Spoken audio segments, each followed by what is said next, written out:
you for joining us today at A Place of Faith. We appreciate you watching, and we invite you to let your voice be heard as well. Hopefully you'll look us up on Facebook and join with us in sharing how you're getting through the life that we're living today and facing changes, and what are your tips that could maybe help somebody who's looking for a little hope, a little inspiration. If you would like to put your words on Facebook or any other venue and post them on our Facebook page, we would love to have your words as well.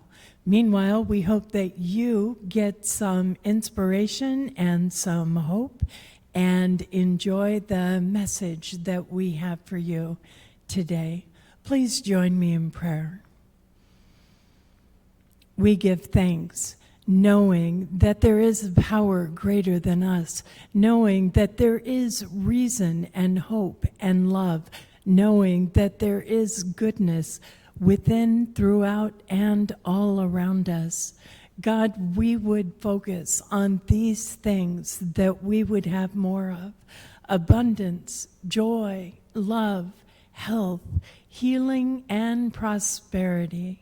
And we give thanks. Amen. So, kids, today, this feature has changed a little bit as our circumstances have changed, and I'm very excited to talk to you about Amelia Kate. You may have caught her video.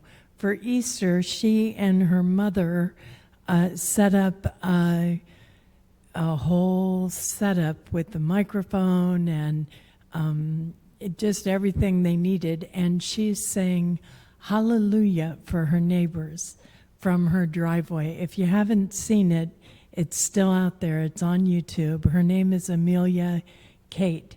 And as I watched that, I was just amazed. She's got a great voice, but it really made me think about who I was as a teenager and having that kind of confidence to set up for the entire neighborhood and sing. What an incredible gift. What an incredible person to do that. I remember feeling so incredibly isolated, and I know many of us have a story like that. When I was a teenager, I didn't want anyone to see me, because if they could see me, they could hurt me. And a lot of us grew up that way. But we don't have to stay that way. And just like Judy told us in this meditation, we are creating a brand new life. Maybe not all by ourselves. Most of us have a support group, a connection with a higher power, a prayer group, whatever it is that we're doing. But we need to learn how to build bridges into our future.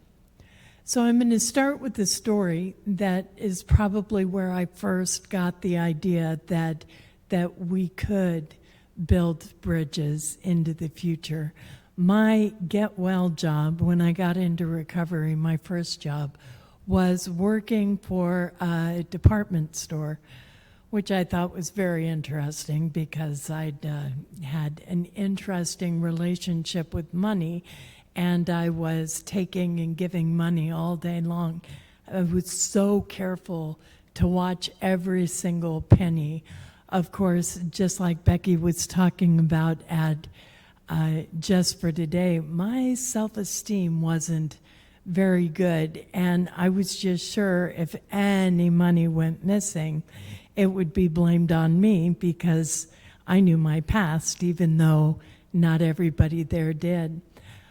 The time came, I worked there I think for about a year and got several raises. I got my own department. They put me in charge of sporting goods of all things and just had a blast. I learned all about fishing and boating and basketball and had a really good time there. And the time came to move forward to a new job, a new position, and to leave that one. And I put in my 2 weeks notice. I'm doing everything right because early recovery. And I got called into HR. And well, that had happened before in my past, right? But this time the woman sat me down and she told me that she was writing my closing review, which is something that they did for employees as they were leaving. And she told me that it was in my permanent record, right, that I could return to work for them at any time. At any store they had, they would be delighted to find me a position and possibly my own department. Well, those stores don't exist anymore, but I walked away for the first time in my entire life realizing I could go back, realizing that I had built a bridge. I hadn't burned it. I could get a job here if I ever needed to. Again, what a powerful feeling. And what a wonderful way to start to build up some of that self-esteem. We learn in early recovery, and often before, that we need to burn bridges. We need to really seriously burn bridges to keep ourselves as far away from relapse as we possibly can. And sometimes burning that bridge means calling up our doctor dealer and saying, my pain really isn't that bad. You have to quit giving me opiates. I'm an addict. Or the bartender and tell him, you can't let me walk in here anymore. If I start to walk in the door, you have to tell me to get out. Could be the pharmacist. It could be the guys at the pot shop. It could be the guy on the corner. It might even be the boss. I may have to come face to face with my boss and say, you know what, these lunches that we're going to and having cocktails are not healthy for me. I need to stop.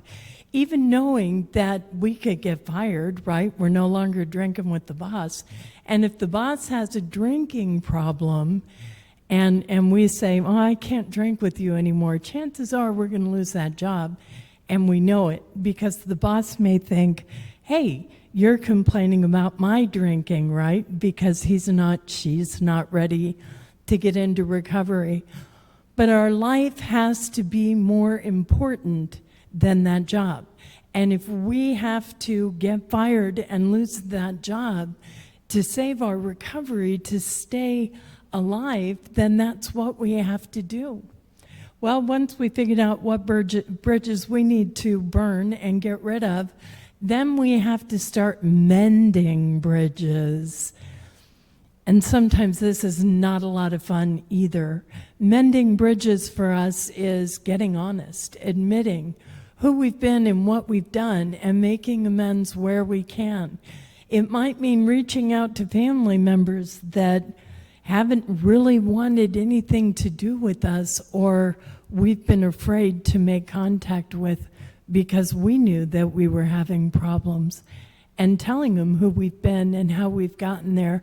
Sometimes mending bridges means we have to listen to stuff that we don't want to hear. And maybe we've lived most of our life trying not to hear the stuff we're going to have to listen to if we're going to mend this bridge. Mending bridges means fixing what we can, making repairs, repairing the damages that we've done, that we've created. Once we've done that, then we need to do some self-repair, right? We need to get right with God, whatever God is to us, whatever our concept is of a higher power. We need to make peace and do business and figure out how we're going to connect and how we're going to learn to surrender stuff that we just shouldn't be dealing with at all. We need to get right with ourselves. We need to feel good about who we look like, what we say, what we wear, the way we present ourselves to the world. For some of us, we need to clean up our language. For some of us, we need to let go of the slang and say things right. For some of us, we need to learn to look ourselves in the eye when we're brushing our teeth and brushing our hair in the mirror. We have to clean up our side of the street. We have to be sure that we are not gossiping and spewing poisons, that what we're doing and what we're saying are a part of the personality that we're creating, the people that we want to be, that we want to stand for. We have to clear our path. If there's a bunch of weeds, a bunch of trash along the way, we've got to take care of that. We need to light the way so that we're no longer walking in darkness. And once we get to who we want to be, the person we want to take with us into the future, then we have to pick a direction. Where do we want to go anyways? Follow our passion, if we even know what that is, if we even remember what we're passionate about. Sometimes that's the hardest thing, is figuring out what we want to stand for. There's an old saying that goes something like, if you don't stand for something, you're going to fall for anything. A lot of times we have a passion to help where once we caused harm. Maybe our passion is to be there for children whose parents aren't there for them. And maybe that comes from the fact that I wasn't there for my kids. I can't go back and be there for my kids, but one thing I can do is work towards making sure somebody's there for another person's children when they need somebody to be there.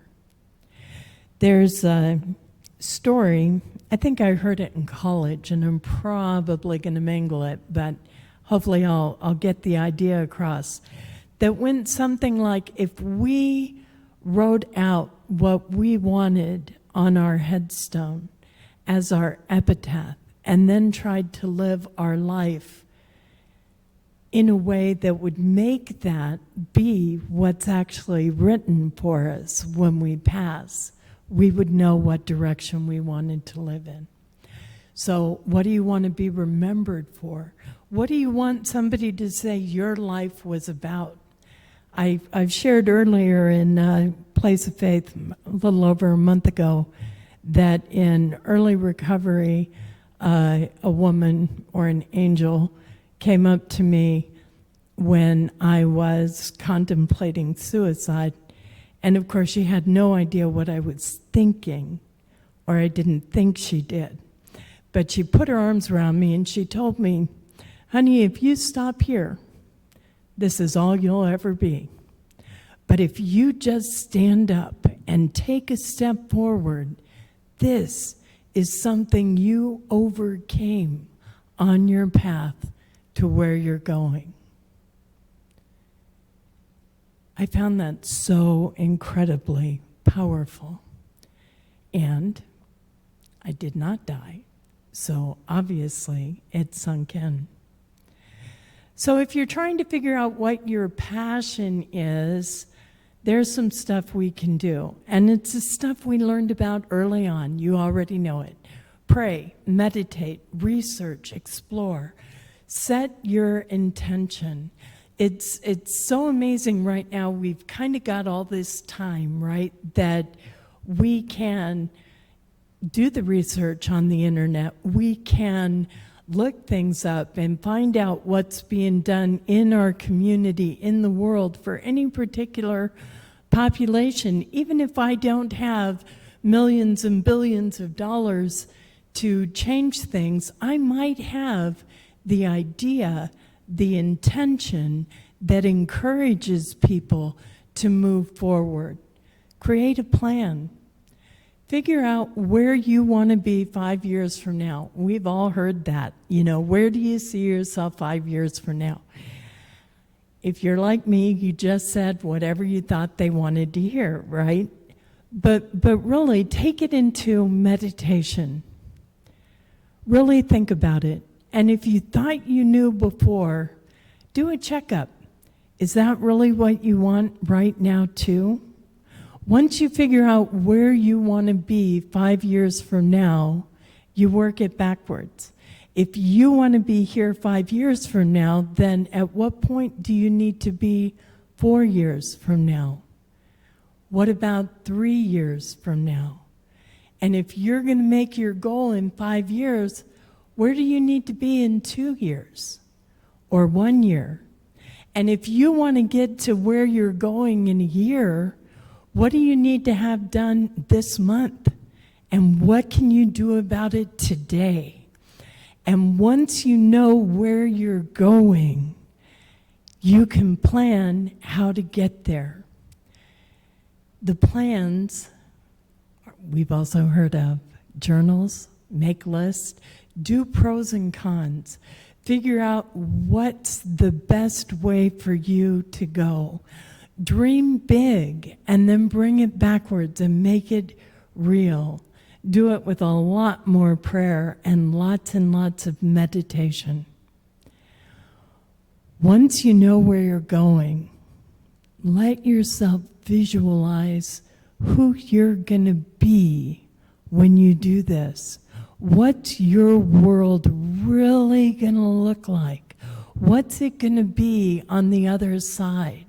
Make it real. And this is how you build your bridge. This is how you build your way into the future. Evaluate your obstacles. Take a good, unbiased look at the landscape. Sometimes we need to put emotion aside, right? It's too big, it's too much, I can't do it, nobody will like me, whatever that is. Have your process and let it go. When you're ready to be unbiased, take a look at it. What is it really looking like? And what are the tools that you need? Before you get started on a bridge, do you need a bulldozer? Do you need to break down some boulders? Do you need to create a direction before you can put the foundation for your bridge? You're building something that you want to last. So you need to be able to lay a good, solid foundation. And it's California, so you want to consider earthquakes as you go. You want to be ready for anything that might shake it. Once you know where you're going, center yourself and commit to it. And remember, you want to start with love. You want your destiny to be full of love. Love for yourself, love for your dream, love for the world the way it is now, and the world that you're creating. Divine love. God as love. Be love. Start today. This is actually the very most perfect time for making connections, for doing the research, for evaluating the task, even for gathering your supplies. You may not be going out and buying things, but you can totally be looking at what it is you're going to need and how you're going to get it. You're never going to be younger or more capable than you are right now today. So that kind of takes the power out of the, oh, I'm 60 years old. What can I possibly do? You know what? Probably more than you can at 90, so you'd better get busy. When the world starts moving forward into this new future, whatever it is, and eventually it will, don't give up hope. You want to know what direction you're going. You want to know when and where and how to build the bridges that are going to bring you into the very best tomorrow. You want to know that you're going to be able to help others find their way. When you build a bridge, light it up, open it up, and invite the world to travel with you. There's a saying that I love, that I get right actually, that when the student is ready, the teacher will appear. Well, get ready because you're going to be that teacher. And when you're the right person, your students are going to be drawn right to you. What can you do right now? Go to a meeting, get online. There are meetings online for every single support group you've ever heard of. Most of them are going on 24 hours a day. Even if you don't need a meeting, somebody does need you to be at that meeting. I go to meetings not because I need them, but because when I did need them, there were people there for me, and it's our turn to be those people. Please join me in prayer.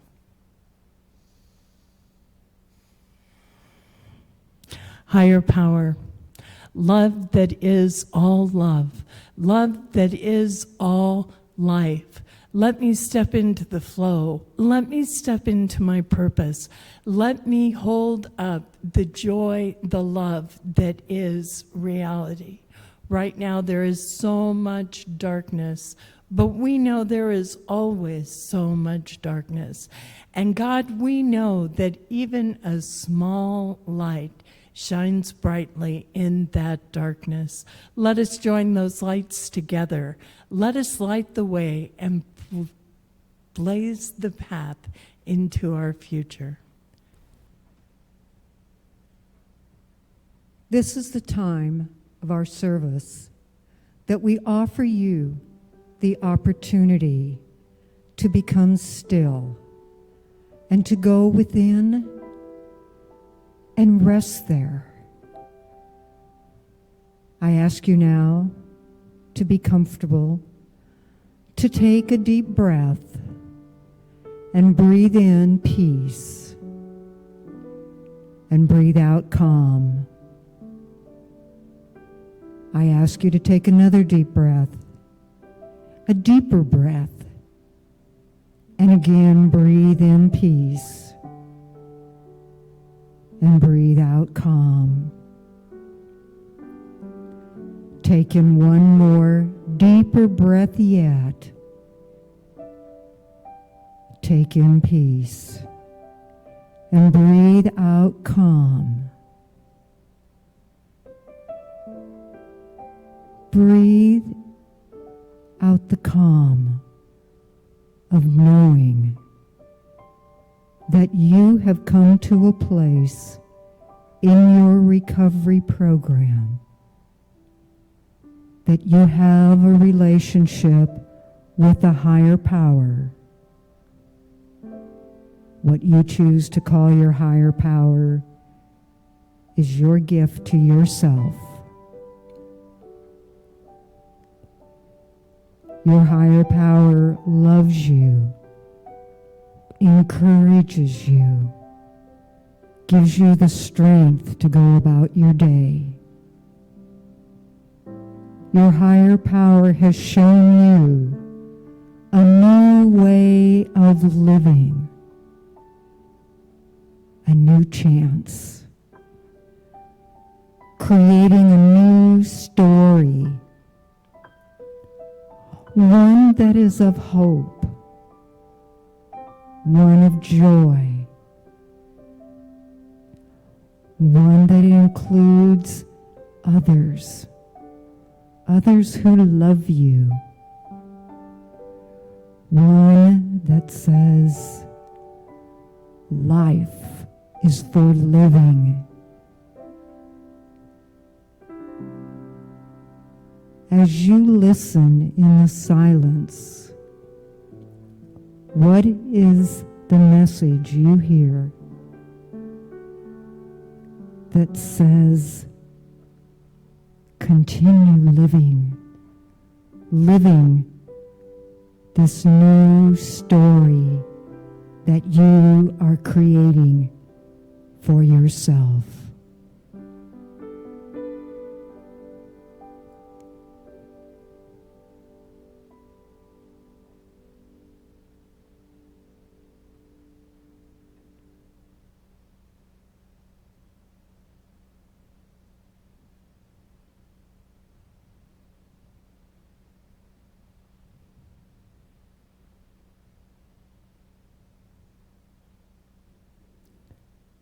as you bring your focus back to your room, you received a message that was just for you. A message that will bring you courage, that will bring you joy, that will bring you togetherness with others. As you continue each day, each new day is a beginning on your journey of a life that is so full of living. And so it is. Amen. Thank you for joining us, and let's stay connected and grow in spirit. We are on Facebook. Search for Unity Church of El Cajon and follow us and like our posts. You can reach us on YouTube at Unity Church of El Cajon. Please subscribe to our channel, watch our videos, and leave comments which can help us improve. We are on the web at unityofelcajon.org. Email or call our church office to receive our weekly newsletters, which lists all of our activities and opportunities to learn and grow together.